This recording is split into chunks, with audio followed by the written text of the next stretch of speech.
नमस्कार, मी विशाल मोहिते, विमर्श विथ विशाल मध्ये आपल्या सर्वांचं स्वागत करतो. नुकताच पुण्यात एक कार्यक्रम झाला.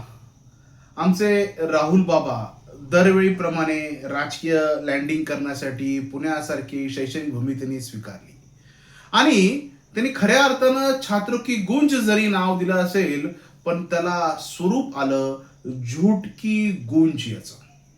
कारणही तसंच होतं. राहुल गांधी संपलेला चेहरा, काँग्रेसच्या दृष्टीने नाशवंत आणि टाकाऊ असलेले उपकरण काँग्रेसवाले सतत जिवंत करण्याचा प्रयत्न करतात.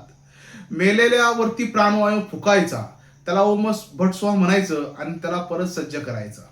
अशाच मनुष्याला पुन्हा एकदा पुण्यातून लॉन्चिंग होतंय की नाही त्यासाठी प्रयत्न करण्यात आला. साहजिकच पप्पू, बंटी, बबली आणि बाळाची सगळी यंत्रणा तयार होती. आता यातला पप्पू कोण तुम्हीच ओळखा, बाळा कोण तुम्हीच ओळखा, बंटी कोण तुम्हीच ओळखा, बबली कोण तुम्हीच ओळखा. आता नाही मी विश्वजित कदमांचं नाव घेणार, कारण की परत मुळव्यात उठेल समर्थकांचा. नाही मी विजय वडेट्टीवारांचं नाव घेणार, नाही सतेज पाटलांचं नाव घेणार, नाही बाळासाहेब थोरांतांचं नाव घेणार. तिथं एक व्हिडिओ असा बावटपणाचा दिसला की अरे बाबा, आपण मंत्री राहिलोय, कशाला म्हणायचं ए माझाही फोटो काढ, ए माझाही फोटो काढ, घ्या घ्या फोटो काढ. आपली पत आहे, लायकी आहे, आपण विसरलोय. राहुल गांधीला लॉन्च करण्यासाठी आपण आपली लायकी गमावून बसलो आहोत का, असा प्रश्न बाळाने, पप्पूने, बंटीने, बबलीने आपणास विचारायला हवा. वास्तविक छात्र की गुंज म्हणजे फक्त तो विद्यार्थिनींचा कार्यक्रम होता आणि खऱ्या अर्थानं हिंदू धर्मावरती, हिंदू संस्कृतीवरती खऱ्या अर्थानं टीका करण्याचं काम प्रामाणिकपणे नॅशनल पप्पूनी केलं आणि ह्याला आमचे पलूस कडेगावच्या पप्पूने लगेच ओ दिला. अर्थातच दोन पप्पू कायम फेल्युअर, कायम काही करता आलं नाही, आपला वारसा पण धड नीट चालवता आलं नाही, अशा या पप्पूनी हे शिवधनुष्य पेललंय का, तर साफ झूट पेललं नाही. अहो, संख्या आणण्यासाठी काय करावं लागलं? इंटरनेट इन्फ्लुएन्सर, ज्याला आपण म्हणतो सोशल मीडियावर इन्फ्लुएन्सरांना 25,000चं पाकिट द्यायला लागलं. जे विद्यार्थी येणार आहेत त्यांनी मी मेट्रोने या, तुम्हाला पर डे 400 रुपये मिळतील, अशा स्वरूपाचा संदेश प्रसारित करण्यात आला. बरं, ती मेट्रो जी म्हणताय ना, त्याला काँग्रेसनेच विरोध केला होता बरं का. आणि ती मेट्रो भाजप सरकारने केली आहे, म्हणजे सांगितलं विस्मरणात जाऊ नये म्हणून.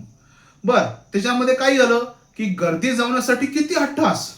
अहो, त्या COP college of engineering of Pune या ठिकाणी एक स्टंट करण्यात आला.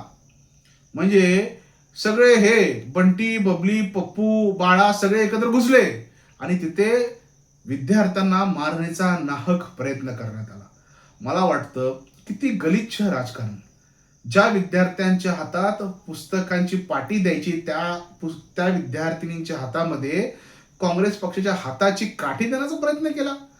अहो, काँग्रेस हे नामशेष झालेलं पिल्लू तुम्ही पुनर्जीवित करून स्वतःला आमच्या पुरुष कडेगावचे आरक्षण मारक आमदार हे स्वतःला पप्पू कॅटेगरीमध्ये येऊ घालतायत का, असा प्रश्न मला निर्माण झाला. जर हे असे करत नसतील तर ही कृत्य हे दिमागी नक्षलवाद्याप्रमाणे आहे. नक्षलवादीच असा करतो. जर कोणी येत नसेल ना, आमचे राहुल गांधी यायचे, कार्यक्रमाला यायचे, असले धंदे जे काँग्रेसच्या गुंडांनी केले. बर, ते तुम्ही एनएसयूला तरी सांगायचं. बरं, तुमची जी National Student Union of India आहे, जो पक्ष तो विद्यार्थी विंग काहीतरी चालवतो, ती पूर्णपणे नामोशीच झाले हो. त्यांचे 50-60 वर्षाचे घोडे असलेले कार्यकर्ते, जे एनएसयूचे पदाधिकारी म्हणजे विद्यार्थी विंगचे पदाधिकारी किती वर्षाचे, 40-50 वर्षाचे, त्यांनी गुंड केली असं तर ठीक होतं.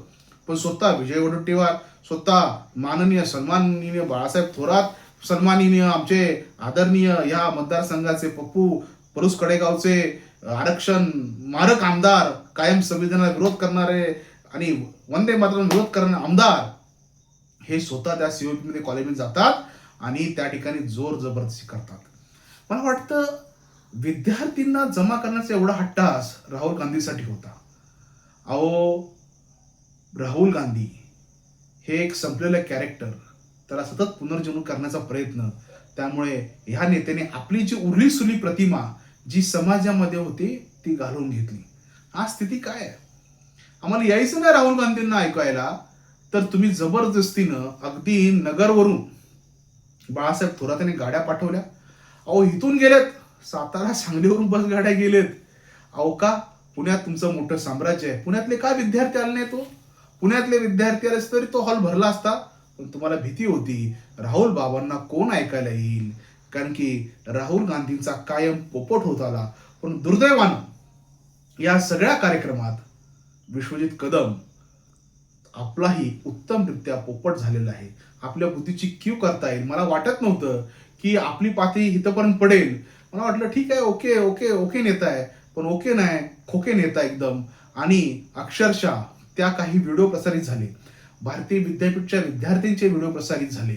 मला वाटतं ही एक शरमेची गोष्ट आहे की विद्यार्थ्यांना विनाकारण कामाला लावलं होतं. बरं, त्या ठिकाणी बुरकाधारी महिला स्टेजवर दाखवली. त्याच्यासमोर एक चांगल्या ड्रेसमध्ये आलेली आणि फ्रीडमने आलेली, म्हणजे बुरखा न घालता असं बांधून बिंदून न आलेली विद्यार्थिनी, जी हिंदू धर्मातली, ती राहुल गांधीला म्हणते की आम्हाला आमच्या घरामध्ये विरोध होतो. अरे, तिच्या बाजूला ती बुरखाधारी महिला आहे, तिच्या घरातून तिला किती विरोध होत असेल की तू बुरखा घाल घाल घाल. असं म्हणलं तर तुम्ही मला धार्मिक स्वातंत्र्य आहे, ती बुरखा घालू शकते.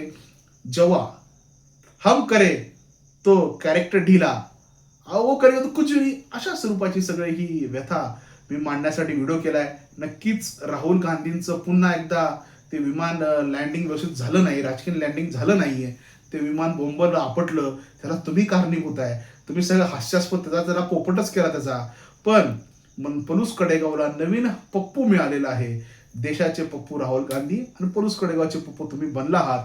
विनाकारण विद्यार्थ्यांवरती अन्याय अत्याचार करून त्यांना जबरदस्तीनं या कार्यक्रमाला आणण्याचा जो केविलवाना प्रयत्न केला, तो अतिशय दुर्दैव आहे. मला वाटतं विद्यार्थ्यांचा असा राजकारणासाठी वापर करणं हे अतिशय चुकीचं आहे आणि हे पाप फारच महागात पडेल. धन्यवाद.